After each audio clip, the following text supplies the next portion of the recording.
Good morning and welcome to Friday's edition of Hope, Faith, and Joy, a daily devotion with me, Pastor Amanda. We are diving into chapter 10 of Matthew today, and boy, is it got some tough stuff in it today. It begins with Jesus sending his disciples out. But we've got to catch this. There's something fun that happens in here. I'll see if you catch it. So starting at verse 1. Then Jesus summoned his 12 disciples, and he gave them authority over clean spirits to cast them out and to cure every disease and every sickness. These are the names of the 12 apostles. Did you catch it? The disciples leveled up. They became apostles. And it all came when Jesus gave them authority.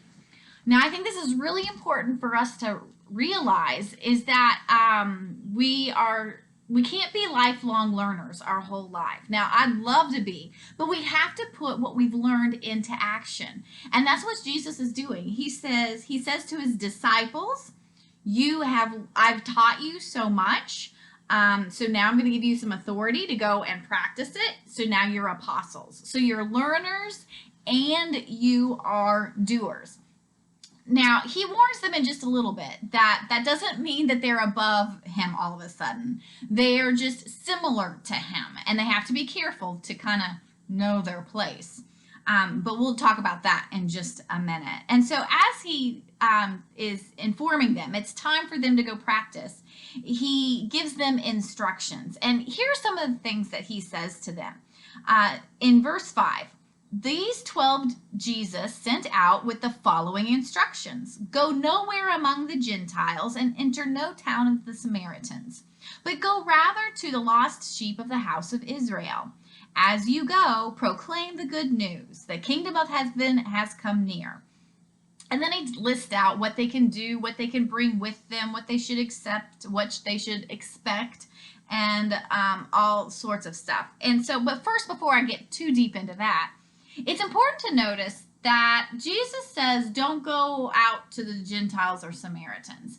And it's not because they're not part of the message, but he realizes this is the disciples' first time kind of out of the gate. And so he wants to send them to people they might be more comfortable with, that they understand the background. They know what it is to be Jewish. So they're sending them to their own neighbors, their own friends first, to begin to practice their new skills, their new wisdom that they have. And I think it's important for us to realize, like, we can't just learn all this stuff and then think we're going to go out and save the world. We need to kind of start in your own backyard, and then slowly and maybe not slowly, once you get going, you might be awesome at it. But remember who's right there in your own backyard. Don't overlook that. And so that's what Jesus encourages them. He then also warns them they are going to experience rejection. It's going to happen. There are going to be some people to turn them away. They're not going to want to hear the message. And so Jesus tells them that they need to shake off the dust of their feet. Now, a lot of times we call this a curse. He curses the people. I'm not so sure that's what it is. I think it's more that they don't know what kind of seeds they've planted in this home. They've just been rejected, but they still don't know what's really happened. And so what they have to do is they have to shake off the dust of resentment, of bitterness, of anything that might cause them to say, I can't do this anymore. That was not worth it. So they've got to shake it off. Just shake off all that resentment. Yeah, there we go. Taylor Swift theology right there. Shake it off. And so, but I think it's more about that they can't hold on to the experience. Let the Holy Spirit do the work and keep moving forward. Jesus also then says that you're going to experience this kind of rejection, but I'm going to experience far worse rejection. And there's more coming at us. And it's really kind of hard for the disciples to understand this and grasp it. And I have to admit, when I read some of these verses, I still struggle with it. I can explain it some, but I don't always really understand what Jesus is talking about at all times. Because he also begins to talk about a house divided, about when students and teachers try to, or like when students try to become better than their teachers, and how that can cause problems, because they start misunderstanding, and the adversity that can become part of that relationship. And so Jesus starts to kind of point out, like, if you start trying to think you're better than me, we're going to have problems. But he also at the same time says, you need to make sure that you fear the right things and the right people.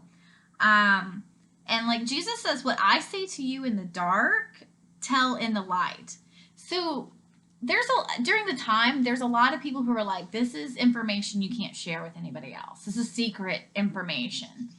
And Jesus is saying, well, even if I tell it to you, like just you and me sitting on a rock over here, I share it with you, you can go and tell anybody. Like, I'm not holding it back. Like, go and tell folks. And so, for Jesus, his message is never secret. It's not meant to be just for his disciples. Even if he's just telling it to them, they're responsible now for sharing it beyond him.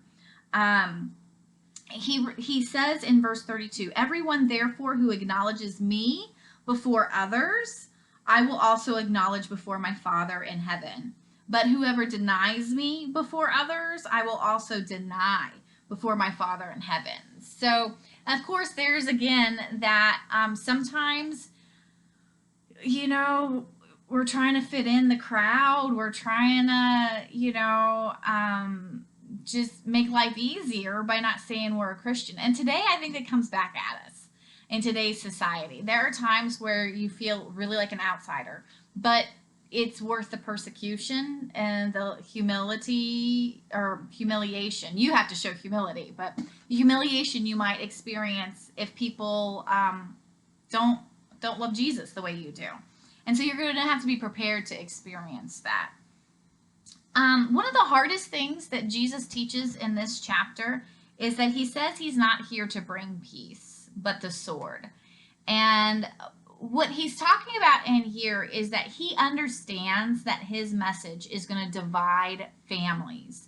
It's going to divide fathers and mothers and daughter-in-laws. The whole household could break down over his message for those who follow and those who don't. And I don't think that's what Jesus wants. He just understands that that's what his message will do, because all of a sudden there's going to be shifting priorities. There's going to be shifting who's really in charge here. It's God. God's in charge of this family and needs to lead the decisions, and that could break a family down. So I don't know that it's like Jesus wants it to happen. He just acknowledges that this is a possibility. And then, of course, he goes on to say that the reward will be wonderful for anyone who accepts him and who acknowledges him, and that the love and the freedom that we experience when we accept God and Jesus and the Holy Spirit into our lives is greater than we can imagine. And that we just got to keep trying. And trying. Even if we're rejected, our reward will not be taken from us. It'll actually be even sweeter in some ways. And so we are encouraged that even as our journeys are rough and tough, that we are not alone, and we are continually being offered love and grace ourselves. So I hope that offers you some encouragement that'll last you through the weekend. And then I look forward to seeing you next week as we continue with Hope, Faith, and Joy. Have a great weekend.